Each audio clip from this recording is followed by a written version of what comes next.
Hello everyone, good morning, good afternoon, good evening. I am Ashutosh Agarwal and I welcome you all in the CFA Level 1 Summary video series. हमने equity start किया हुआ है and in the previous video we are done with reading number 44 and today we are going to do the reading number 45. In this particular reading, we'll be going to understand company analysis with regard to past and present कि हमें company अगर analyse करनी है so what are the different ways हम उसको analyse करेंगे because अब तक हमने देखा कि मार्केट इंडेक्स हमने देखा कि how the market index is constructed and what are the different ways to manage and what are the different methods कि जो आपको कंप्यूट करना पड़ेगा इंडेक्स डिफरेंट 5 मेथड्स है हमारे पास and then we have understood कि मार्केट एफिशिएंसी कैसी है मार्केट कैसा चल रहा है एफिशिएंट है वीक और एफिशिएंट है सेमी स्ट्रांग एंड एवरीथिंग एक बार अच्छे से रिवाइज कर लेना एंड नाउ अब मुझे ये देखना है कि whatever the security that I am considering for example the constituent जो सिक्योरिटीज थी जो हमने इंडेक्स में कंसिडर की थी अब उनका एनालिसिस मुझे अगर करना है so what how I will be proceeding with that so first point talks about the company research report. I will be needing a company research report basically. तो company research report क्या करती है? It includes the analyst valuation. The analyst will be evaluating कि what should be the price, इसकी bye recommendation है, cell recommendation है, company कैसे progress कर रही है, कंपनी का बिजनेस मॉडल कैसा है, कंपनी कैसे रन कर रही है, अपनी कंपनी जो प्रोडक्ट अपने जिस प्रोडक्ट में डील कर रही है उस पर्टिकुलर इंडस्ट्री में कंपनी की पोजीशनिंग क्या है. So everything will be covered in this particular reading and यही बोलता है कि कंपनी की जो रिसर्च रिपोर्ट प्रिपेयर की जाएगी उसके अंदर क्या होगा एनालिस्ट वैल्यूएशन करेगा और अपनी रिकमेंडेशन देगा इन्वेस्टमेंट रिकमेंडेशन देगा basis on the projected earnings क्या क्या कंसिडर किया जाएगा we will be considering the company projected earnings उसके कैश फ्लोज एंड उसकी फाइनेंशियल पोजीशन जो भी फाइनेंशियल स्टेटमेंट्स जो कंपनी रिलीज करती है पब्लिक के अंदर उसको हम स्टडी करेंगे प्रॉपर्ली उसमें से स्टडी करेंगे कि एक्चुअली चीज़ें कैसे चल रही हैं प्रोजेक्टेड अर्निंग्स क्या है कैश फ्लोज क्या है उसकी फाइनेंशियल पोजीशन क्या है and on that basis the analyst will be giving a investment recommendation and valuation. Now अब हम किसी भी कंपनी को स्टडी अभी करना स्टार्ट करें अब तक हमने स्टडी नहीं किया है सो आप स्क्रैच से स्टार्ट करेंगे फ्रॉम द बिगिनिंग आप उसको पढ़ना स्टार्ट करेंगे सो जो इनिशियल रिसर्च रिपोर्ट होती है एक होती है इनिशियल रिसर्च रिपोर्ट जो कि हम बोलते हैं कि इनिशियल कवरेज करती है किसी भी कंपनी की स्टार्टिंग से from the beginning we are studying about the company. जो इनिशियल रिसर्च रिपोर्ट होती है वो एक्सटर्नल डिस्ट्रीब्यूशन के लिए की जाएगी ठीक है जी एंड वो एक डिटेल्ड वर्जन होगा बिकॉज हम every aspect of the company हम कवर करेंगे यहाँ पे उसके बाद जो फॉलो अप्स आएंगे जो सब्सिक्वेंट रिपोर्ट्स होंगी वो उसी रिपोर्ट के बेसिस पे कंटिन्यूटी में जाएंगी एंड वो इतनी डिटेल्ड नहीं होंगी. नाउ जो इनिशियल कवरेज रिपोर्ट होगी वो डिटेल होगी एक्सटर्नल पर्पस के लिए होगी and what we will be considering कि उसे followed की जाएगी by the subsequent reports and as I mentioned कि वो less detailed होंगी बिकॉज ऑलरेडी वो इनिशियल रिसर्च रिपोर्ट जो इनिशियल कवरेज के ऊपर है उसी के बेस पे आगे वो चल रही है. अब इनिशियल रिसर्च रिपोर्ट देखो उसके बाद जो सब्सिक्वेंट रिपोर्ट्स होंगी वो उसी की कंटिन्यूटी में होंगी कि इन्वेस्टमेंट रिकमेंडेशन जो पहले सेल थी अभी बाय है तो बाय क्यों है वो सब चीजें वहां पे कवर की जाएंगी and that will focus on more specific topics अगर कुछ ऐसा है या अपडेट्स अगर कुछ ऐसे अपडेट्स आए हैं रिसेंटली जैसे क्वार्टरली अगर इशू होती है company research report let's suppose monthly होती है हाफ ईयरली जैसे भी होती है तो जो पुरानी रिपोर्ट थी उसके बेसिस पे अभी वाली जो रिपोर्ट है उसमें क्या अपडेट्स हैं अपडेट्स बताएंगे या फिर अगर सब्सिक्वेंट रिपोर्ट हम इशू कर रहे हैं बिकॉज ऑफ सम हैपनिंग अगर कोई भी इवेंट हुआ है तो ऐसा क्या इवेंट हुआ है आपको वो अपनी सब्सिक्वेंट रिपोर्ट में कवर करना पड़ेगा. नेक्स्ट जब हम रिपोर्ट की बात करते हैं रिपोर्ट जो होगी वो अगर इंटरनल डिस्ट्रीब्यूशन के लिए भी हो सकती है इट्स नॉट नेसेसरी कि आप एक्सटर्नल डिस्ट्रीब्यूशन के लिए ही करो इंटरनल डिस्ट्रीब्यूशन के लिए भी आपकी रिपोर्ट हो सकती है एंड वो लेस डिटेल होगी एंड या फिर दूसरा वर्जन ये हो सकता है कि वो वर्बल भी हो ठीक है. उसके बाद अब बात करते हैं हम व्हाट आर द डिफरेंट की आइटम्स जो मैं इनिशियल कंपनी की रिसर्च रिपोर्ट में इंक्लूड करूंगा. इनिशियल कंपनी की रिसर्च रिपोर्ट क्या क्या इंक्लूड करेगी ऐसी क्या क्या आइटम्स हैं जो कवर की जाएंगी तो उनके लिए हम देखते हैं कि सबसे पहले आएगा हमारे पास फ्रंट मैटर क्या होता है बेसिकली कंपनी की हेडिंग लिखी होगी ईश्वर का नेम होगा what is the name of the company हमारी बाय रिकमेंडेशन है होल रिकमेंडेशन है या सेल रिकमेंडेशन है कौन सी रिकमेंडेशन हमारी है इन तीनों में से वो आप बता दोगे अपनी प्लस आपके हिसाब से टारगेट प्राइस क्या है target by price cell price क्या है आपके हिसाब से प्लस आपके जो अगर आपको लीगल डिस्क्लोजर्स करने हैं तो वो आप यहाँ पे करेंगे. देन आपका रेशनल बताएंगे रेशनल फॉर द रिकमेंडेशन आप रिकमेंडेशन क्यों दे रहे हैं किस बेसिस पे दे रहे हैं तो यू हैव टू सर्टेन आपके पास कोई वैलिड ग्राउंड होना चाहिए आप ये नहीं बोल सकते कि आई हैव सम इंट्यूशन तो बाय कर लो सेल कर दो ऐसे नहीं. You should have some base ground कुछ ग्राउंड होना चाहिए किसी कुछ चीजें कुछ फैक्टर्स जो आप कंसिडर करके बोल रहे हो तो what are different factors that you are considering and you are giving a buy sell on hold recommendation we need to consider that. Now उसके बाद हम बताएँगे कंपनी का डिस्क्रिप्शन क्या है, because it's a initial coverage report, सबसे initial report है, तो उसके अंदर आप सब चीज़ कवर करेंगे डिटेल में। तो हम बिज़नेस मॉडल या बिज़नेस जो स्ट्रैटेजी फॉलो कर रही है particular organisation, so what are the different strategy that the organisation और the issuer is following. So उसमें बिज़नेस का मॉडल क्या है, इश्यूअर के बारे में बताया जाएगा, तो कंपनी का टोटल डिस्क्रिप्शन आपको यहाँ पे देना पड़ेगा।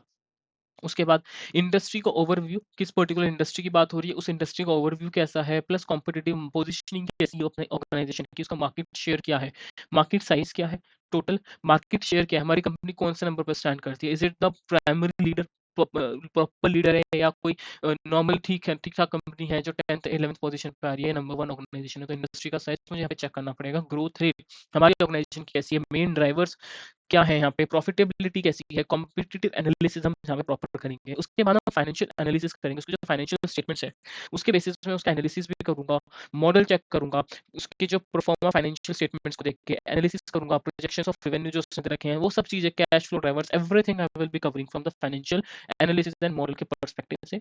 इंडस्ट्री का ओवरव्यू चेक करूंगा, कंपनी का डिस्क्रिप्शन बताऊंगा, जो मेरी रिकमेंडेशन है उसका रेशनल क्या है, और मेरे हिसाब से टारगेट प्राइस सेल प्राइस क्या है, and buy hold and sell recommendation. उसके बाद मैं वैल्यूएशन बताऊंगा, मेरे हिसाब से कंपनी की वैल्यू ये होनी चाहिए वर्सेस टारगेट प्राइस क्या है। ईएसजी फैक्टर्स भी अपने आप में एक इंपॉर्टेंट कंसिडरेशन हो गया आज के टाइम पे, बिकॉज द यंगस्टर्स आजकल उस कंपनी को ज्यादा फोकस में कर करते हैं जो एक्चुअली में ईएसजी पर्सपेक्टिव से चल रही हैं, जो ईएसजी को प्रमोट करती हैं, इन्वायरमेंटली सोशली गवर्नमेंट के हिसाब से सब चीजें चल रही हैं, उन फैक्ट कंपनीज को ऑब्वियसली वी कंसीडर मोर। उसके बाद की अपसाइड एंड डाउनसाइड रिस्क क्या हो सकते हैं इस पर्टिकुलर ऑर्गेनाइजेशन के, इस पर्टिकुलर इंडस्ट्री के, एंड उनकी वैल्यूएशन पे इम्पैक्ट क्या आ सकता है। So you have to consider each and every point in the initial report. जबकि इनिशियल रिपोर्ट होगी जिसको हम इनिशियल कवरेज भी बोलते हैं, वो आपको डिटेल मैनर में की जाएगी। उसके बाद अब now we will discuss about the key items जो मैं कवर करूंगा in the subsequent company research report. Subsequent company research report मैंने बोला था कि इतनी डिटेल नहीं है, I have said, I have mention कि इतनी डिटेल नहीं होगी। अगर इतनी डिटेल नहीं होगी तो कैसे बनाई जाएगी वो, ठीक है। आप डिटेल में नहीं बनाओगे, ठीक है, डिटेल नहीं बनाओगे तो आप जो पुरानी रिपोर्ट आपने बनाई है इनिशियली उसी के ग्राउंड्स पे, उसी के बेस पे आपको कंटिन्यूटी करनी पड़ेगी। तो फ्रंट मैटर आप बता दो अपने, जैसे पहले बता रहे थे आपकी बाय रिकमेंडेशन है, सेल रिकमेंडेशन है, वो तो ऑब्वियसली रहेगा ही रहेगा। प्लस आपकी रेशनल क्या है, आपके रिकमेंडेशन आप जो बता रहे हैं उसका रेशनल आपको बताना पड़ेगा ऑब्वियसली, ये दो चीज तो आपकी मेन है ही। उसके बाद जो न्यू इन्फॉर्मेशन है, कोई भी अपडेट है, उसका एनालिसिस आपको करना पड़ेगा। So variance analysis of expected versus actual results आपको बताने पड़ेंगे कि मेरा जो वेरिएंस एनालिसिस जो एक्सपेक्टेड है प्लस जो एक्चुअल है उसके बीच में क्या डिफरेंस है, उसका वेरिएंस एनालिसिस आपको करना पड़ेगा। अपडेटेड अगर फाइनेंशियल स्टेटमेंट कुछ इशू हो रखे हैं तो you have to consider that as well. उसके बाद आपको changes in initiation valuation with the supporting rationales, अगर आपकी कोई इनिशिएटिंग लेवल वैल्यूएशन आपने की थी स्टार्टिंग में इनिशियल कवरेज रिपोर्ट में या पुरानी सब्सिक्वेंट रिपोर्ट में, और जो अभी सब्सिक्वेंट रिपोर्ट है उसके बीच में कोई ना कोई डिफरेंस आ सकता है, दैट्स नॉर्मल। बट आपके डिफरेंस जो आ रहे हैं, जो चेंजेस आपने किए हैं, वो आपको सपोर्टिंग मटेरियल के साथ आपको सब्सटेंशिएट करने पड़ेंगे कि yes because of these valid reasons मैं वैल्यू में चेंज करने वाला हूँ। उसके बाद अगर कोई रिस्क में कोई चेंज हुआ है फ्रॉम द प्रीवियस रिपोर्ट तो वो भी आपको कंसिडर करना पड़ेगा। So this is all the key items that we will be covering in the subsequent company research report. Am I done with this? यहाँ तक अब तक क्लियर सब कुछ अच्छे से। चलिए जी अब आगे बढ़ते हैं। अब हम बात करते हैं कंपनी का बिजनेस मॉडल। अगर मुझे कंपनी का बिजनेस मॉडल समझना है, सो कंपनी का बिजनेस मॉडल मुझे क्यों समझना है वो भी एक बार चेक करते हैं।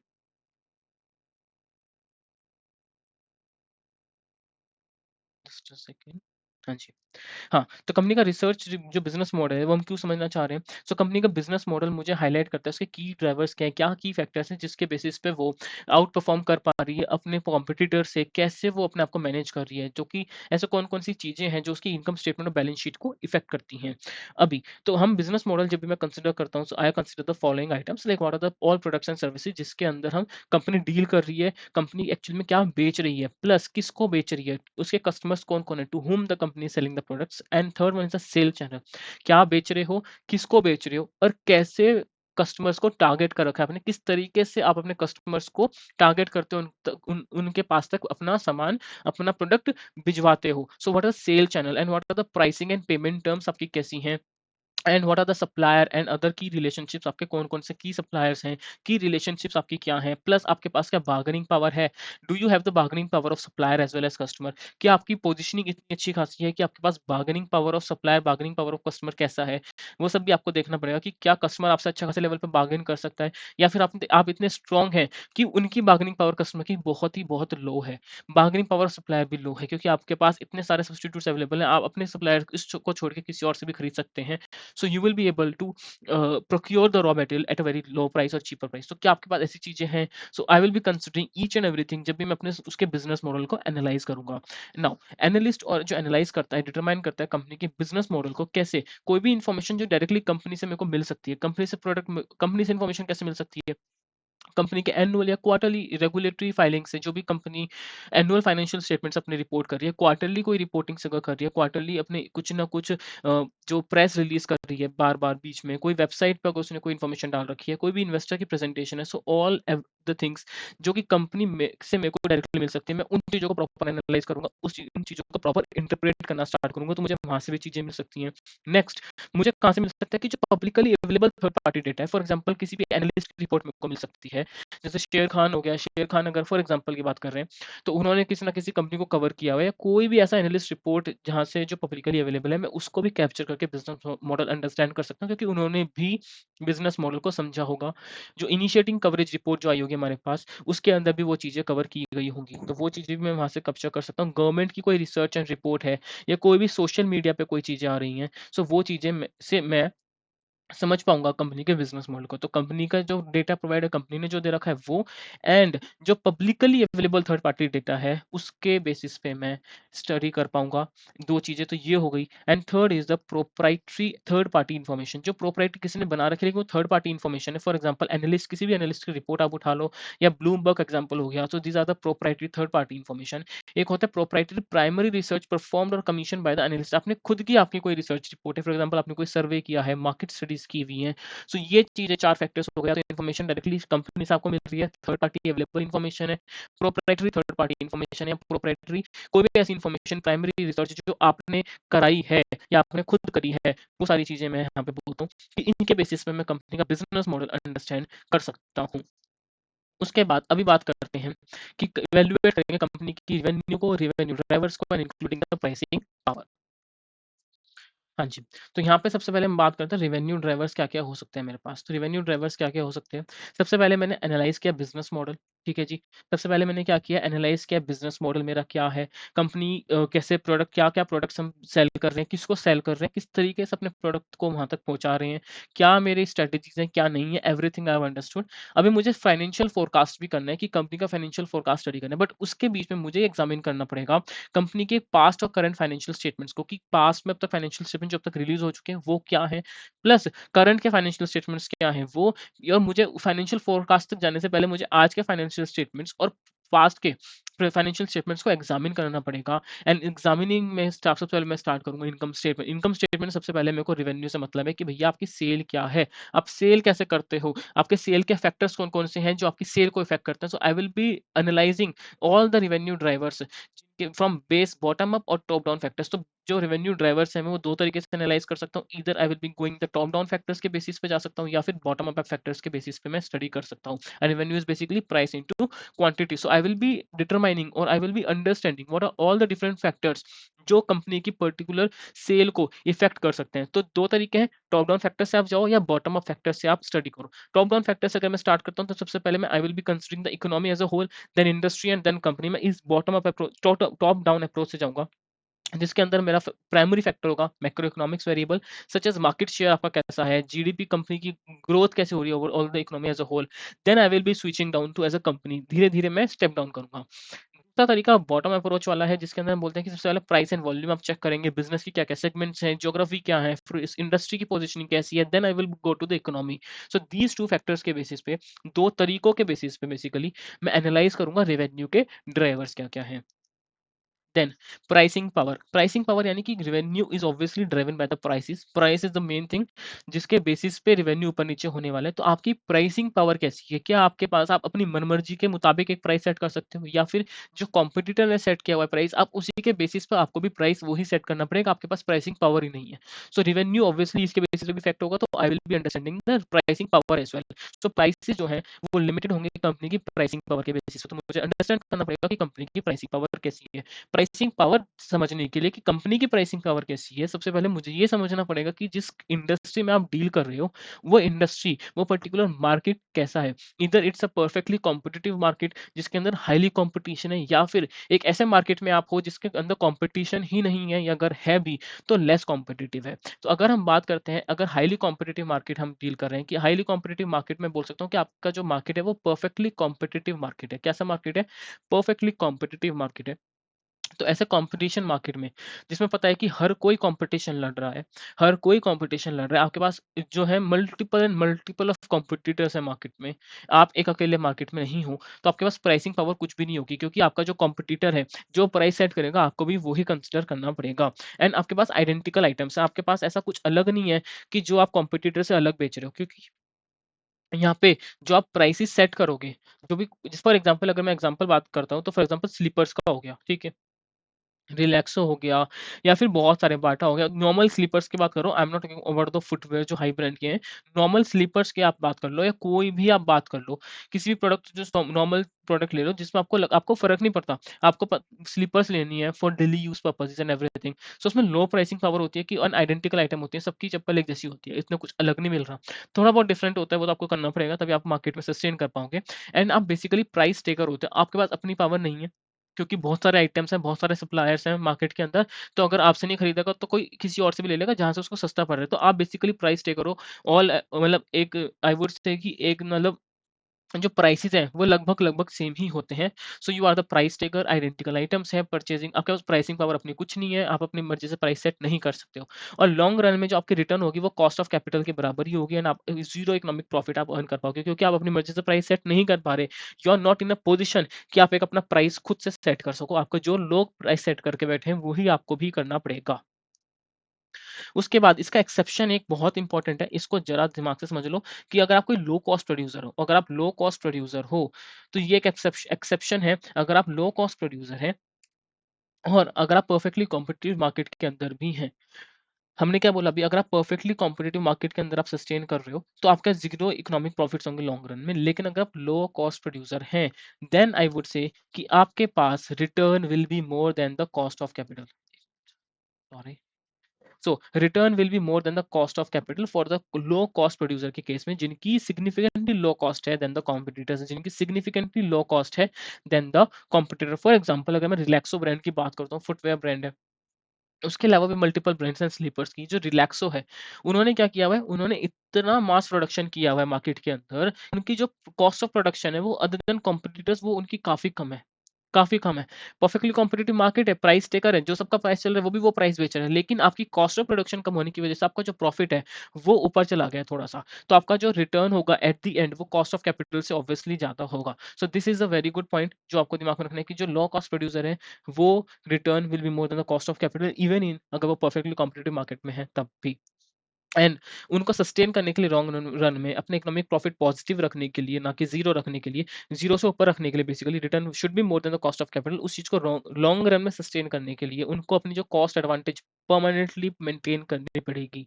एंड नाउ वी स्टडी, अभी भाई देखते हैं फटाफट कैरेक्टरिस्टिक्स क्या है बेसिकली परफेक्टली कॉम्पिटिटिव मार्केट की। परफेक्ट कॉम्पिटिटिव मार्केट कैसा होता है? प्रोडक्ट डिफरेंशिएशन कुछ है नहीं, आइडेंटिकल प्रोडक्ट्स हैं सबके, सब्स्टिट्यूट बहुत सारे अवेलेबल हैं, बैरियर्स टू एंट्री कुछ है नहीं, क्योंकि सप्लायर्स बहुत सारे भरे पड़े हैं, कॉम्पिटिटर्स बहुत सारे भरे पड़े हैं। एंड जो ब्रांड लॉयल्टी है वो भी बहुत कम होती है। Brand loyalty in the sense कि कस्टमर को फ़र्क नहीं पड़ता कि कौन से ब्रांड की वो है। They are not loyal to a particular brand, कि मैं लूँगा पर्टिकुलर चीज़ तो इसी ब्रांड की लूँगा, नहीं। जो सस्ती मिल रही है, जो फटाफट अवेलेबल है, क्योंकि आइडेंटिकल सब जैसी एक चीज़ें हैं, तो सिंपल सा होता है कि आप जो मिल रहा है फटाफट लेके छुट्टी करो। तो ब्रांड लॉयल्टी यहाँ पे कुछ मिलती नहीं है, और उनके लिए स्विचिंग कॉस्ट भी, बायर्स के लिए स्विचिंग कॉस्ट भी बहुत कम हो जाती है। ये भी एक चीज़ आपको दिमाग में रखनी पड़ेगी। ज़रा 1 मिनट हाथ ढंग से बना लेते हैं यहाँ पे। ये नाउ उसके बाद तो कमोडिटाइजेशन जो हो रखा है, बेसिकली आपका प्रोडक्ट एक जैसा है सबका, एंड जो पार्टिसिपेंट्स हैं, जो आप जैसे जो आप खुद एक सप्लायर हो और आपके साथ बहुत सारे कॉम्पिटिटर्स जो सप्लायर हैं इस मार्केट में, वो कोई इनोवेशन कुछ ऐसा नहीं कर रहे। इनोवेशन जो है बहुत कम होता है, प्लस लेकिन आप इमिटेट टू ईच अदर आप ज्यादा करते हैं, एक जैसा प्रोडक्ट बनाने की कोशिश कर रहे हैं, आइडेंटिकल प्रोडक्ट्स हैं, आपका कोई डिफरेंशिएटिंग प्रोडक्ट तो आपको कुछ है नहीं, इसलिए आप प्राइस टेकर हैं। कॉम्पिटिटर बहुत ज्यादा हैं लॉन्ग रन में, जो रिटर्न होगा will be equal to the cost of capital, and zero economic profit will be earned in this type of market. Am I done with this? Am I clear? Done. आगे बढ़ते हैं, अब हम बात करते हैं लो कॉम्पिटिटिव मार्केट की। So what do you mean by the low competitive market?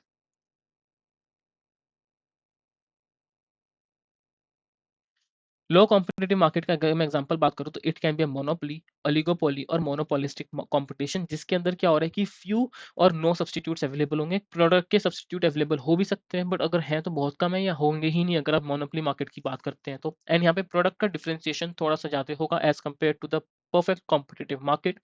यहाँ पे बैरियर्स टू एंट्री भी हैं, ऐसा नहीं है कि बैरियर्स टू एंट्री नहीं है, आप इजीली घुस सकते हैं मार्केट के अंदर, ऐसा नहीं है, क्योंकि यहाँ पे बड़े बड़े प्लेयर्स बैठे हुए हैं। तो यहाँ पे बैरियर्स टू एंट्री थोड़ी सी ज़्यादा होगी, कस्टमर की लॉयल्टी भी यहाँ पे ज़्यादा होगी, कस्टमर को पर्टिकुलर ब्रांड का ही सामान चाहिए तो चाहिए ही चाहिए। उसके बाद स्विचिंग कॉस्ट भी थोड़ी सी ऑन द हायर साइड होगी। उसके बाद हम प्राइसिंग पावर की बात करते हैं तो यस, आपके पास इस समय प्राइसिंग पावर है, क्योंकि कंपटीशन थोड़ा कम है या आप खुद अकेले बादशाह हो इस पर्टिकुलर मार्केट के अंदर और कोई नहीं है, तो आपके पास एक प्राइसिंग पावर होगी। अगर लोगों को आपका प्रोडक्ट परचेज करना है तो आपके मुंह बोला उनको प्राइस उनको पे करना पड़ेगा आपको। तो यस, यहाँ पे आपको प्राइसिंग पावर है। एंड प्राइसेस अगर आप ज्यादा करोगे भी तो कोई सेल्स पे फर्क नहीं पड़ेगा। For example in case of the iPhone, आप आईफोन का प्राइस अगर जो भी आप लॉन्च करते हैं, अगर आप 1.5 लाख तक का भी कर रहे हैं, उससे ज्यादा का भी कर रहे हैं, 2 लाख तक का भी कर रहे हैं, तो भी लोग आपके पास आके परचेज करेंगे, दे विल नॉट बार्गेन। तो yes, you have the pricing power in that particular segment.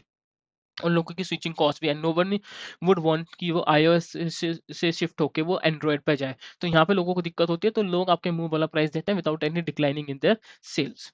उसके बाद यहाँ पे जो स्ट्रेटेजी आप यूज करते हो, यहाँ पे कौन कौन सी स्ट्रेटेजी आप यूज करते हो, यहाँ पे आप value based pricing strategy use करते हो एंड प्राइस डिस्क्रिमिनेशन वाली स्ट्रेटेजी आप यूज करते हो।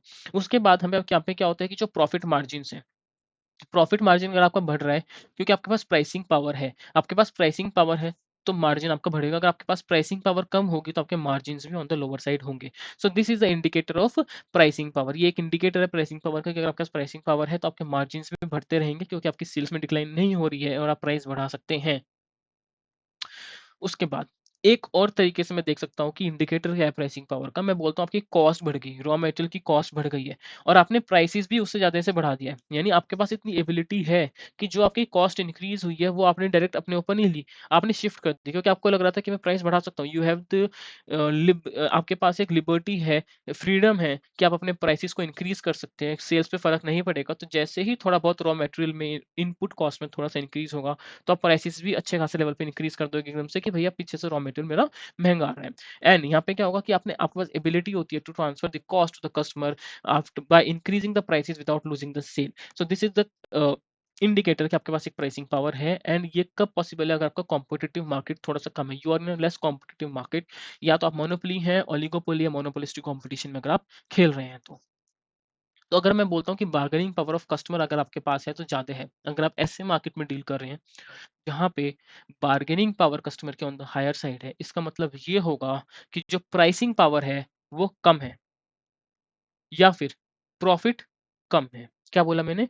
अगर मैं दोबारा दोबारा दोबारा अगर मैं बोल रहा हूँ कि आप ऐसे मार्केट में डील कर रहे हैं जहाँ पे pricing power sorry bargaining power customer के ऑन द हायर साइड है, यानी कि कस्टमर एक तरीके से यहाँ पे राजा की तरह डील कर रहा है एंड आपके जो एक भगवान की तरह डील आप उसको ट्रीट करोगे तो वो जैसा बोलेगा आपको वैसा करना पड़ेगा। तो आपका प्राइसिंग पावर मेरे पास खत्म हो जाएगी, मेरे प्रॉफिट्स भी डिक्लाइन करेंगे, उतने ज्यादा प्रॉफिट्स मैं नहीं अर्न कर पाऊंगा क्योंकि उस मार्केट में सब्सटीट्यूट अवेलेबल है। तभी उसकी बार्गेनिंग पावर ज्यादा होगी। तो बार्गेनिंग पावर कस्टमर की कब ज्यादा होगी? जब उसका सब्सटीट्यूट ज्यादा अवेलेबल होंगे मार्केट के अंदर। डिफरेंशिएशन, आपका प्रोडक्ट का डिफरेंशिएशन कुछ है नहीं, आइडेंटिकल प्रोडक्ट्स हैं, स्विचिंग कॉस्ट भी बहुत कम होगी, इलास्टिसिटी होगी और कमोडिटाइज्ड अगर आपका प्रोडक्ट होगा, कोई डिफरेंशिएटेड प्रोडक्ट नहीं है, एक जैसा प्रोडक्ट है, सब बेच रहे हैं, आप भी बेच रहे हो, बात खत्म। तो फिर आपके पास पावर नहीं है, आपके पास अपने पावर अपनी लूज कर दी ऐसे मार्केट के अंदर। ठीक है जी। उसके बाद अब कुछ मैक्रो फैक्टर्स भी देखते हैं। मैक्रो फैक्टर्स में हम टॉप डाउन अप्रोच यूज़ करते हैं, जिसके अंदर हम एक्सटर्नल मैक्रो फैक्टर्स होते हैं, जो इफ़ेक्ट करते हैं मेरे रेवेन्यू को। तो जो अगर अगर मैं एनालाइज़ कर रहा हूँ, तो आइए देखते हैं। अब तक हमने क्या देखा? अब तक मैंने ये देखा कि मुझे इवैल्यूएट करना है कंपनी के रेवेन्यू को, रेवेन्यू ड्राइवर्स को। तो मैंने रेवेन्यू ड्राइवर्स चेक करने के लिए top down factors, bottom up factors सब देख लिए ढंग से। तभी जाके मैं फाइनेंशियल फोरकास्ट करूँगा उसके बेसिस पे। फिर प्राइसिंग पावर चेक करें कि कंपनी की प्राइसिंग पावर कैसी है? क्या उसके पास प्राइसिंग पावर है? क्या उसके पास प्राइसिंग पावर नहीं है? उसके बाद अब मैं बात करूँगा मैक्रो फैक्टर्स के बारे में कि कंपनी किस मार्केट में डील कर रही है। पर्टिकुलर फुटवियर इंडस्ट्री है अगर, तो फुटवियर इंडस्ट्री का मार्केट साइज़ क्या है? उस साइज़ को देखने के लिए व्हाट आई विल डू कि जो भी पर्टिकुलर इंडस्ट्री, जो भी पर्टिकुलर ये जो कंपनी है, वो उस मार्केट में, उस इंडस्ट्री में डील कर रही है, उन सबकी सेल्स को आप ऐड कर दो। तो what I will be doing, मैं सम कर दूँगा ऑल कंपनीज़ का रेवेन्यूज़ का, जो उस पर्टिकुलर मार्केट, उस पर्टिकुलर सेगमेंट या उस पर्टिकुलर इंडस्ट्री में डील कर रही है, उन सबके रेवेन्यूज़ को आप प्लस कर दो। तो you will be able to capture, आप मार्केट साइज़ पता लगा पाओगे। पूरा पता नहीं चलेगा क्योंकि यहाँ पे आपके पास सब कंपनी के रेवेन्यू अवेलेबल नहीं होंगे। कुछ ऐसी कंपनीज़ होंगी जो बहुत ही स्मॉल स्केल पे काम कर रही हैं, जो प्राइवेट लेवल पे काम कर रही हैं, जिनके फाइनेंशियल स्टेटमेंट्स पब्लिक में नहीं घूम पा रहे हैं, आपको नहीं पता। लेकिन कहीं न कहीं you will get a broad idea कि आपके पास कहीं न कहीं पता चल जाएगा अंदाज़ा कि भैया येस, इस पर्टिकुलर इंडस्ट्री का मार्केट साइज़ ये है। प्लस अब आपकी कंपनी कितनी सेल कर पा रही है, आपकी कंपनी कितने मार्केट शेयर को कैप्चर करके बैठी है, उस चीज़ को कैलकुलेट करने के लिए what I will do is कि कंपनी का रेवेन्यू कितना है उस पर्टिकुलर इंडस्ट्री में divide by the market size. So इसके बेसिस पे I will be able to calculate the market share कि आपका उस पर्टिकुलर इंडस्ट्री में मार्केट शेयर कैसा है। इस बेसिस पे मैं एनालाइज करूंगा। अभी मुझे एनालाइज करना है कंपनी की ऑपरेटिंग प्रॉफिटेबिलिटी कैसी है, वर्किंग कैपिटल कैसी है। तो ये सब चीजें चेक करने के लिए मुझे ऑपरेटिंग कॉस्ट सबसे पहले देखनी पड़ेगी, then only I will be able to capture कि वर्क ऑपरेटिंग प्रॉफिटेबिलिटी क्या है। ऑपरेटिंग प्रॉफिटेबिलिटी तक जाने से के लिए मुझे ऑपरेटिंग कॉस्ट पता होनी जरूरी है। ऑपरेटिंग कॉस्ट क्या होती है? ऑपरेटिंग कॉस्ट कुछ नहीं होती कि कंपनी कितना रेवेन्यू अर्न कर पा रही है, जो मुझे कंपनी ने जो कॉस्ट इनकर करी उस अपनी रेवेन्यू को जनरेट करने के लिए, उस रेवेन्यू को जनरेट करने के लिए बेसिकली। सो कंपनी ने कितनी कॉस्ट इनकर करी उस रेवेन्यू को जनरेट करने के लिए, उसे हम बोलते हैं ऑपरेटिंग कॉस्ट। दोबारा, कंपनी ने कितनी कॉस्ट इनकर करी उस रेवेन्यू को जनरेट करने के लिए, उसे हम बोलते हैं ऑपरेटिंग कॉस्ट। अब ऑपरेटिंग कॉस्ट के लिए आगे बढ़ते हैं, जिसके हम बोलते हैं कि आप अगर आप कैटेगराइज करने की बात करते हैं अपने ऑपरेटिंग कॉस्ट को, तो मैं 3 तरीके से ऑपरेटिंग कॉस्ट को अपना आइडेंटिफाई कर सकता हूँ। सबसे पहले on the basis of the relationship with the output, fixed cost है या वेरिएबल कॉस्ट है। नेचर के बेसिस पे like the work in progress के बेसिस के लिए है, यूटिलिटीज के लिए, प्रमोशन के लिए कॉस्ट है, या फिर मैं फंक्शन के बेसिस पे भी उसको डिफरेंशिएट कर सकता हूँ, कैटेगराइज कर सकता हूँ। For example selling and advertisement के लिए एक्सपेंडिचर था, ट्रेवल के लिए था, इनकम टैक्स के लिए था। So these are the 3 ways on the basis of the relationship with the output. Number 1 by their nature, and third one is by the function कि किस फंक्शन के लिए अप्लाई की, किस नेचर की कॉस्ट है, या फिर किस इसका रिलेशनशिप क्या है with respect to the output, fixed cost है या वेरिएबल कॉस्ट है। उसके बाद ऑपरेटिंग प्रॉफिट में कैसे कैलकुलेट करता हूँ? ऑपरेटिंग प्रॉफिट कैसे कैलकुलेट करोगे? क्वांटिटी को मल्टीप्लाई करोगे price minus variable cost into the fixed cost. So whenever I talk about the price minus variable cost, then what you will be getting is the contribution. So price per unit minus variable cost per unit, you will be getting a contribution per unit. उसे multiply करेंगे quantity से, तो you will be getting a total contribution. उस total contribution में से आप fixed cost minus कर दो, then you will be able to calculate the operating profit. अब डिग्री ऑफ ऑपरेटिंग लेवरेज से पहले ऑपरेटिंग लेवरेज अगर मुझे समझना है, तो what do you mean by the operating leverage? Operating leverages, आपकी फिक्स्ड कॉस्ट कितनी है out of the total operating cost. What I said is, आपकी फिक्स्ड कॉस्ट कितनी है out of the total of fixed total cost, total operating cost में से fixed cost कितनी है, उसको हम बोलते हैं ऑपरेटिंग लेवरेज। अगर ऑपरेटिंग लेवरेज आपकी ज्यादा कब होगी? अगर आपकी क्वांटिटी, अगर मैं बोलता हूँ कि अगर आपकी operating leverage on the higher side है, अगर आपकी operating leverage on the higher side है, ये चीज हमने कॉर्पोरेट इश्यूज में भी की थी। आप प्रॉपर रिवीजन करो, you will be able to link up, आप आराम से कर पाओगे। तो मैं बोल रहा हूँ कि अगर आपकी operating leverage on the higher side है, सो क्वांटिटी में ऊपर नीचे होने की वजह से प्रॉफिट्स में भी बहुत ऊपर नीचे होने वाला है। सो अगर आपकी operating leverage on the higher side है, तो क्वांटिटी में अगर ऊपर नीचे होगा, सो उसकी वजह से ऑपरेटिंग प्रॉफिट में भी ऊपर नीचे अच्छा खासा रैपिडली लेवल पे रैपिडली होगा, प्लस अच्छे खासा परसेंटेज होगा। थोड़ा सा चेंज होगा ऑपरेटिंग प्रॉफिट में, सॉरी फिक्स कॉस्ट में। तो अगर क्वांटिटी में ऊपर नीचे थोड़ा सा हुआ, तो ऑपरेटिंग प्रॉफिट में भी अच्छा खासा ऊपर नीचे आपको देखने के लिए मिलेगा। अब now when we talk about the degree of operating leverage, उसका फॉर्मूला क्या है? Degree of operating leverage is a percentage change in the operating profit upon percentage change in sales. So degree of operating leverage आप कैसे check करते हैं?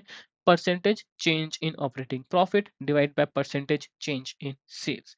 Sales में change होने की वजह से मेरे ऑपरेटिंग प्रॉफिट में कितना चेंज हो रहा है, उसको हम बोलते हैं ऑपरेटिंग लेवरेज, इसको हम बोलते हैं डिग्री ऑफ ऑपरेटिंग लेवरेज। ठीक है जी। अब आप ये बोलेंगे कि मुझे ऑपरेटिंग प्रॉफिट कैसे कैलकुलेट करना है, सेल्स कैसे कैलकुलेट करनी है, उसके लिए भी आगे बढ़ते हैं। उसके लिए हमने एक ये बनाया हुआ है, आप ये चीज़ ढंग से समझ लो, बड़ी ईज़िली आपको समझ आ जाएगी। ये चीज़ जो मैंने बनाई हुई है ना कैलकुलेशन, इसके बेसिस पे आपको यहाँ पे रिकॉल करने के लिए ईज़ी होगा। तो सबसे पहले हम क्या लेते हैं, सेल्स यहाँ पे लेंगे। सेल्स रेवेन्यू आपने ले लिया, उसको हम टॉप लाइन आइटम बोलते हैं। आपने सेल्स लिया, रेवेन्यू लिया, उसमें से आप माइनस कर दोगे अपनी कॉस्ट ऑफ गुड्स सोल्ड या फिर cost of sales, then you will be able to calculate the gross profit. उस ग्रॉस प्रॉफिट में से अब आप माइनस करोगे अपने operating expenditures, then you will be able to calculate the earning before interest, tax and depreciation and amortisation. Earning before interest, tax, depreciation and amortisation, EBITDA जिसे हम बोलते हैं। तो सेल्स लिया, सेल्स सबसे ऊपर जिसको हम टॉप लाइन आइटम बोलते हैं, उसके अंदर से आपने माइनस कर दिया अपने कॉस्ट ऑफ गुड्स सोल्ड या कॉस्ट ऑफ सेल्स, क्या निकल के आ गया? Gross profit. ग्रॉस प्रॉफिट में से आपने ऑपरेटिंग एक्सपेंडिचर्स हटा दिए, क्या निकल के आ गया? इबिटा निकल के आ गया। इबिटा यानी कि earning before interest, tax, depreciation and amortisation, वो निकल के आ गया। उसमें से आपने माइनस कर दिया अपना डेप्रिसिएशन एंड अमोर्टाइजेशन। आपने क्या माइनस कर दिया? डेप्रिसिएशन एंड अमोर्टाइजेशन माइनस करने के बाद आपके पास क्या निकल के आ गया? इबिटा। इबिटा से माइनस करके डेप्रिसिएशन अमोर्टाइजेशन, इबिट निकल के आ गया earning before interest and taxes. Earning before interest and taxes, इसी को हम ऑपरेटिंग प्रॉफिट बोलते हैं। Earning before interest and taxes को मैं ऑपरेटिंग प्रॉफिट भी बोलता हूँ। अब उसमें से आप माइनस क्या करोगे?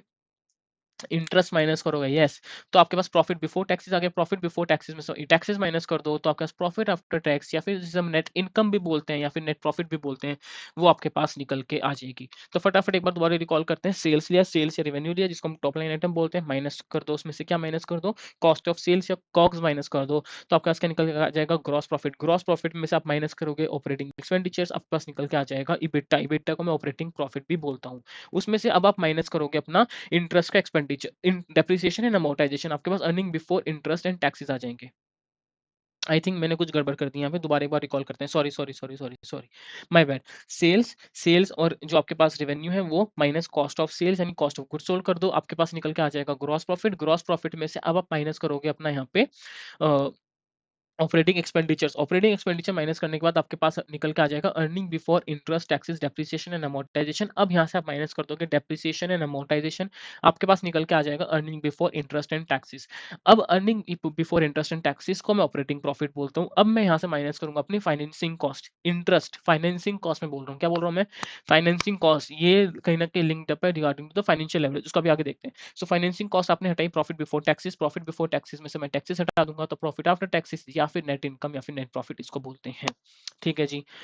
उसके बाद जो ग्रॉस प्रॉफिट है, अगर मैं ग्रॉस प्रॉफिट को डिवाइड कर दूं सेल से तो जीपी मार्जिन बन जाएगा। इबिटा को डिवाइड कर दूं सेल से तो इबिटा मार्जिन बन जाएगा। और ईबीआईटी या ऑपरेटिंग प्रॉफिट को मैं डिवाइड कर दूंगा सेल्स से तो ईबीआईटी मार्जिन या ऑपरेटिंग प्रॉफिट मार्जिन हमको मिल जाएगा।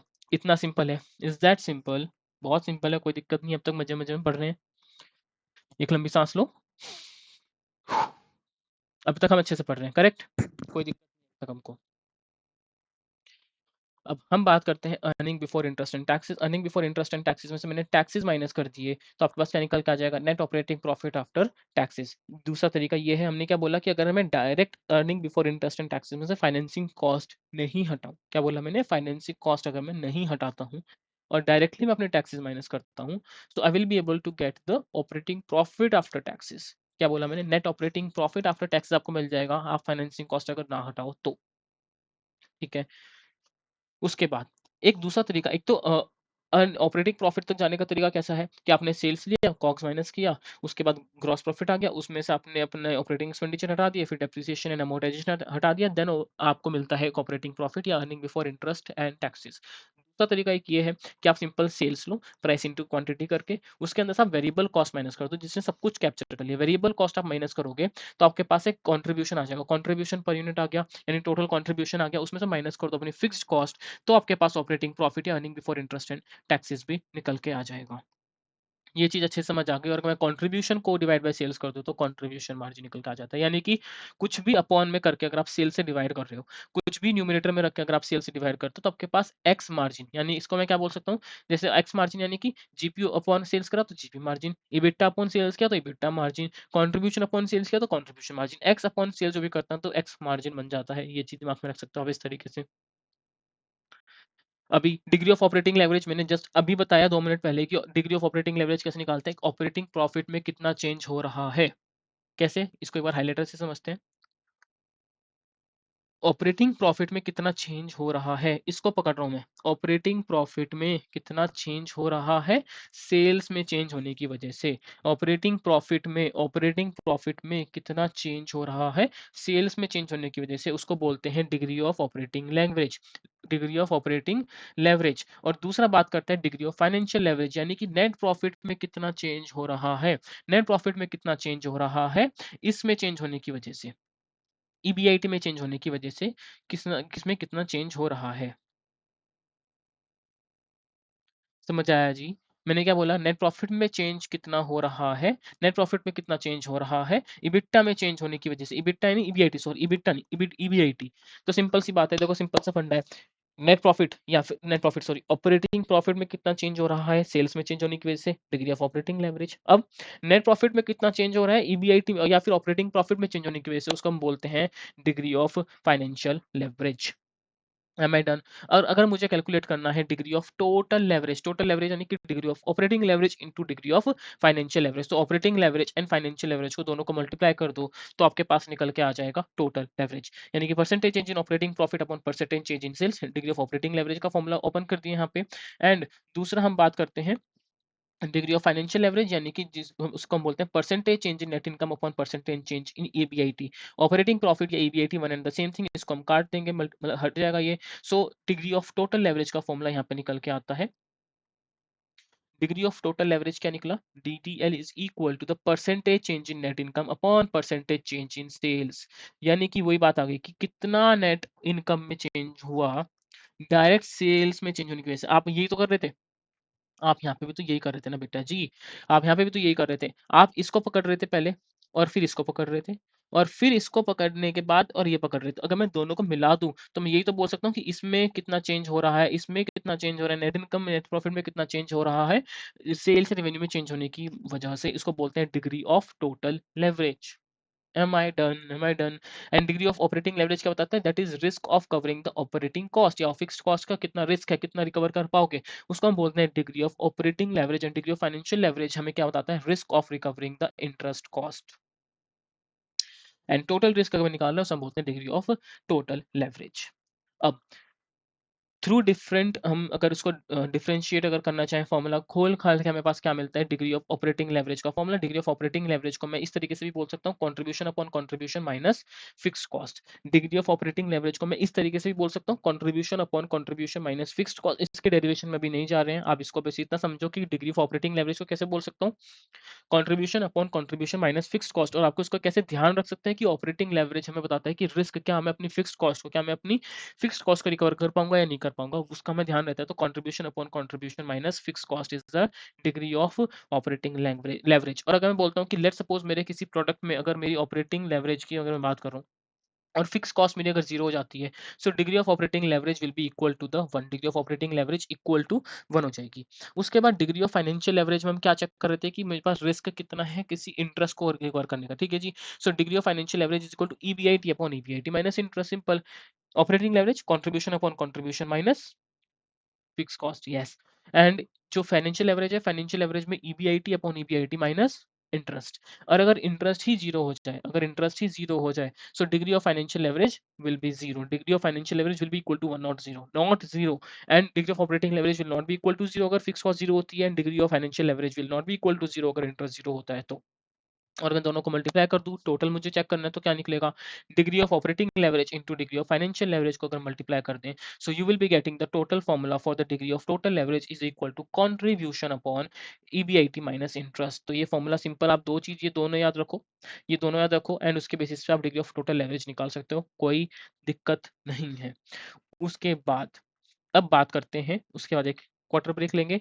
अब हम बात करते हैं ऑपरेटिंग ब्रेक इवन क्वांटिटी। आपके पास अगर ब्रेक इवन क्वांटिटी निकालनी है तो कैसे निकालूँगा? ऑपरेटिंग लेवल पे, ऑपरेशनल लेवल पे। तो मुझे ऑपरेटिंग लेवल पे फाइनेंसिंग कॉस्ट की दिक्कत नहीं होती। उससे पहले ही मैं अपने आप को चेक कर रहा होता हूँ, तो मेरे पास इतना मुझे अपना कमाना है, इतना मुझे कंट्रीब्यूशन करना है कि मैं फिक्स कॉस्ट रिकवर कर लूँ, दैट्स इट। क्या बोला मैंने?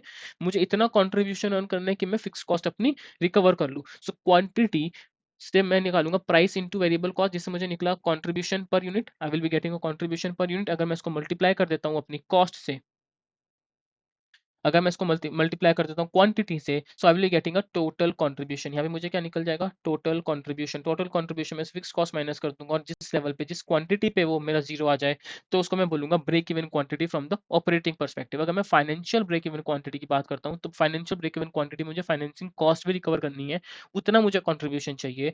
तो ये total contribution minus fixed cost minus interest is equal to zero. तो वो किस क्वांटिटी पे ऐसा होगा, किस क्वांटिटी पे ऐसा होगा, उस क्वांटिटी को हम बोलेंगे financial break even quantity.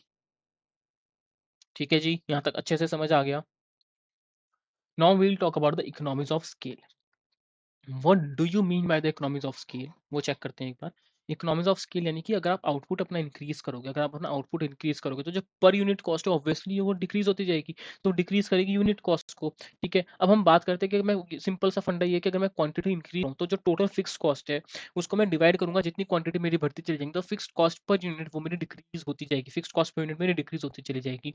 And अगर मैं टोटल पर यूनिट कॉस्ट निकालता हूँ, तो कैसे करूंगा? Variable cost per unit plus fixed cost per unit, क्योंकि फिक्स कॉस्ट पर यूनिट तो मेरी डाउन जा ही रही है, क्योंकि जैसे-जैसे मैं क्वांटिटी बढ़ा रहा हूँ, वो उतनी डिस्ट्रीब्यूट होती जा रही है।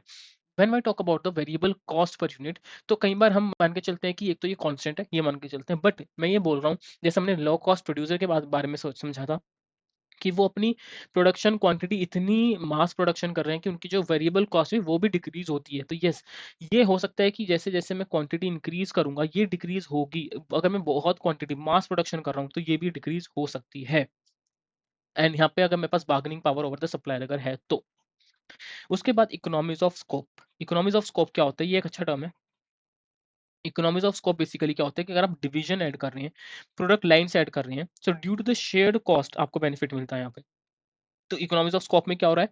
आपको क्या मिल रहा है? आपको अपनी आपने जो डिवीजन इंक्रीज की है, या प्रोडक्ट अपनी लाइन्स इंक्रीज करी है, उसमें आपको बेनिफिट मिल रहा है उस कॉस्ट का। फॉर एग्जांपल मैं एचआर डिपार्टमेंट की बात करता हूँ। एचआर डिपार्टमेंट की एक पर्टिकुलर कॉस्ट होगी आपकी। एचआर डिपार्टमेंट एक कॉस्ट सेंटर है, उसकी अपनी एक कॉस्ट है, ठीक है? वो जो कॉस्ट है आपकी, वो अलग-अलग डिविजन्स के लिए काम आ रही है, शेयर्ड कॉस्ट हो रही है। पहले तो अगर आपकी एक डिवीजन थी, आपकी एक टीम थी, उसी के लिए आपने एक एचआर डिपार्टमेंट रखा। अब आपने टीम को डाइवर्सिफाई कर दिया, आपकी एक लीगल टीम है, आपकी एक टैक्स टीम है, आपकी एक फाइनेंस टीम है, आपकी एक अकाउंटिंग टीम है, अलग-अलग आपकी मल्टीपल टीम्स हैं। जिसके लिए एक ही एचआर डिपार्टमेंट काम कर रहा है, तो जो कॉस्ट है उस पर्टिकुलर डिपार्टमेंट की वो भी डिस्ट्रीब्यूट हो गई। So due to the shared cost, अगर आप डिवीजन ऐड कर रहे हैं, प्रोडक्ट लाइन से ऐड कर रहे हैं, तो उसको हम बोलते हैं economies of scope. Now will discuss about the working capital. So working capital क्या बोलती है कि आप इवेल्युएट करते हैं इसको कैश कन्वर्जन साइकिल के केस में। कैश कन्वर्जन साइकिल, अगर आपकी कैश कन्वर्जन साइकिल, हमने कॉर्पोरेट इशू में पढ़ा था कि आपकी कैश कन्वर्जन साइकिल कैसे होती है, कि आपने इन्वेंट्री कितने दिन तक होल्ड कर रखी है, आपके डेटर्स कितने हैं, माइनस आपके क्रेडिटर्स को आपके जल्दी पे करना है, वो सब चीजें।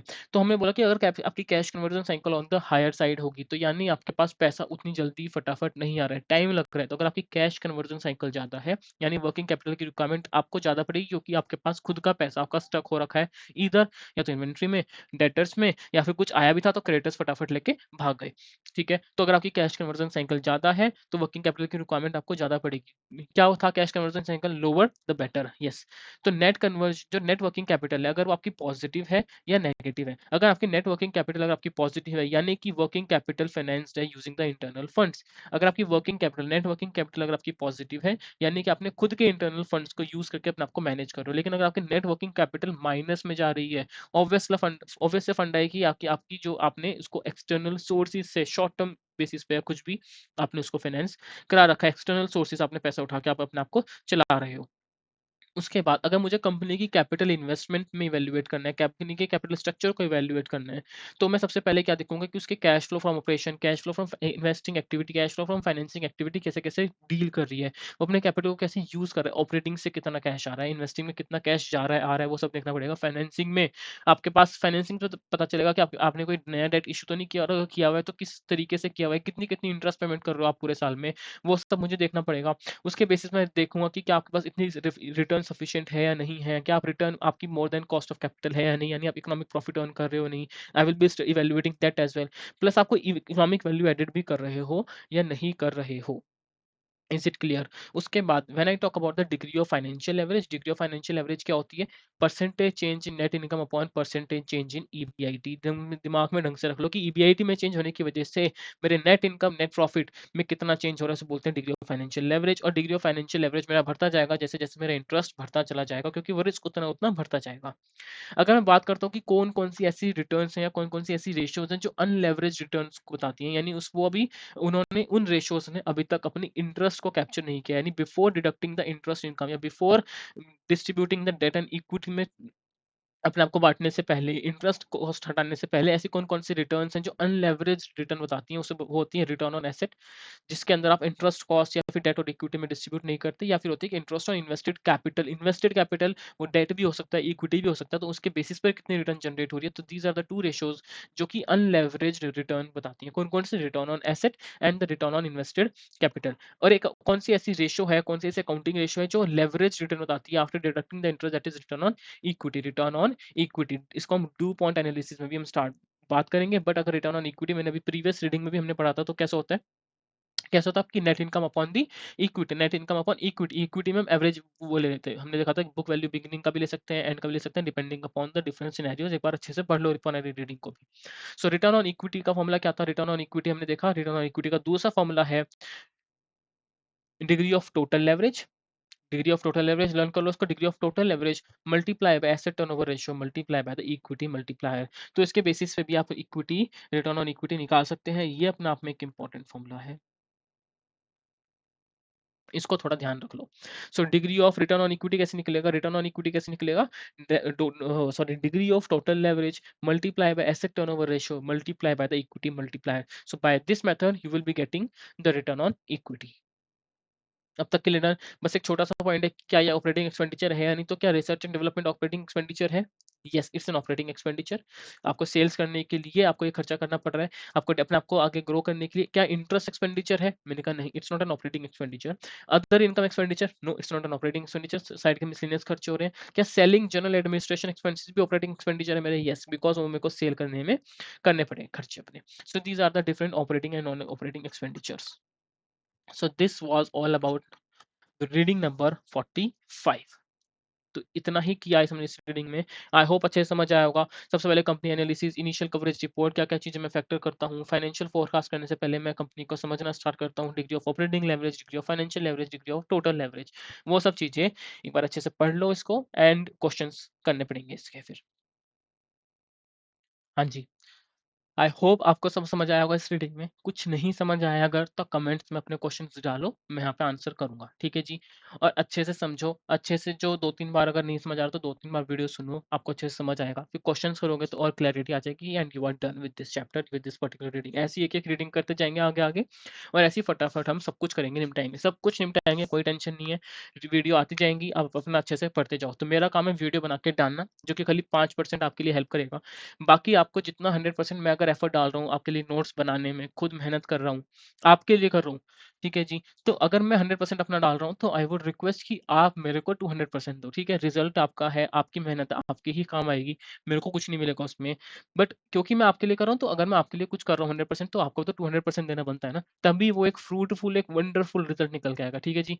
उसके बाद अगर ठीक है, कुछ चीज़ें हार्ड हैं, अच्छा कोर्स है, प्रोफेशनल कोर्स है, तो अब आपको एज़ अ प्रोफेशनल बिहेव करना है, ठीक है? आप ये मत सोचो कि मेरा दोस्त मज़े कर रहा है, मैं पता नहीं किस लाइन में आ गया हूँ, मैं घर पे बैठ के पूरे दिन पढ़ता हूँ, नहीं। 3-4 साल हैं, उसके बाद आप एन्जॉय करोगे ना, तो आपको कोई नहीं पूछेगा, क्वेश्चन भी नहीं करेगा। तो ठीक है, आपकी एक लाइफ़ है, you have chosen this path. अगर आपने अपना मन बना लिया है ना, इस प्रोफेशनल जर्नी को कंप्लीट करने का, तो मैं ये बोल सकता हूँ कि आप 50% ऑलरेडी डन है। 50% और मेहनत करनी है, you are done and dusted. समझ लो, सच्ची में बोल रहा हूँ। इस जर्नी में अगर आप इस जर्नी जो होगी, उसमें आपने जितना अपने आप को पक्का कर लिया, समझो आपने आधी जंग जीत ली है, और आधी जंग अब आप और जीत लोगे जितना आप डिसिप्लिन कॉन्स्टेंटली इसमें मेहनत करते रहोगे, एंड सब हो जाएगा, बहुत ईजिली क्लियर हो जाएगा, कोई दिक्कत नहीं है, इतनी टेंशन नहीं लेनी। चिल रहो, मस्ती करो, ब्रेक लो, 1-2 घंटे का बीच में ब्रेक लिया करो, मम्मी-पापा के साथ बैठो, उनको देखो कितनी मेहनत कर रहे हैं आपके लिए वो। तो अभी धीरे-धीरे अब आपका टाइम आने वाला है कि जब अब आप अपनी रिस्पॉन्सिबिलिटी को समझ के अपनी रिस्पॉन्सिबिलिटी को फुलफिल करना स्टार्ट करो, ठीक है? अब आप बड़े बच्चे बन रहे हो, ठीक है? अब इसमें ये नहीं कि अब तक मम्मी-पापा ने जितना करना था आपके लिए, ठीक है, हम इतनी रिच फैमिली में नहीं हैं कि उन्होंने हमें सब कुछ दे दिया।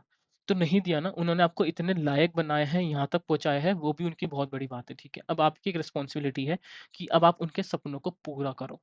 और वो सपने पूरे कर सकते हो, यू हैव दैट पावर, और आप सब कर सकते हो। ऐसा नहीं कि मैं तो नहीं कर पाऊँगा, मेरे अंदर ही नहीं है, सबके अंदर है। आपके अंदर एक जो आग है ना, जो एक फायर है, उसको बुझने नहीं देना। गर्म खून है यार अभी तो, अभी बहुत मेहनत कर सकते हैं। अभी अभी ऐसा नहीं कि यार मैं इतनी मेहनत कर रहा हूँ, मेहनत करनी है, मेहनत ही ज़िंदगी का नाम है। लाइफ में सब कुछ आसानी से नहीं मिलेगा, ठीक है? यू हैव टू हसल, वो हसल वाली जो फ़ील है ना, वो एक फायर है, उसको दबा के रखो, अच्छे से करो। तो बहुत सब ईज़ी हो जाएगा। मेहनत की आदत डाल लो। ऐसा नहीं कि पढ़ाई का टाइम पे मेहनत है, जॉब जब मैं क्लियर कर लूँगा तो जॉब के टाइम पे मेहनत नहीं होगी, या कुछ भी अगर आप बिज़नेस अपना कुछ भी करोगे तो मेहनत खत्म हो जाएगी, नहीं। अभी जितनी मेहनत है उससे ज़्यादा दुगनी मेहनत करनी पड़ेगी। तो बस एक-एक टाइम में आदत डाल लो, कोई दिक्कत नहीं, और बहुत ईज़ी है यार, मेहनत करोगे तो मज़ा आ रहा है। अगर मेहनत नहीं करोगे, पूरे एक दिन आप सोच लो कि मैं खाली बैठा हूँ। आप 1-2 दिन खाली बैठ सकते हो, तीसरे दिन आपको खुद बोरियत आएगी। तो मेहनत कर रहे हैं इसलिए लाइफ़ कट रही है, इसलिए मज़ा आ भी रहा है। जस्ट कीप वर्किंग हार्ड, मस्ती से पढ़ते रहो, keep studying, keep working hard, और अपनी हेल्थ का भी ध्यान रखो। ठीक है जी? चलिए जी, मिलते हैं नेक्स्ट वीडियो में। Till then, bye bye.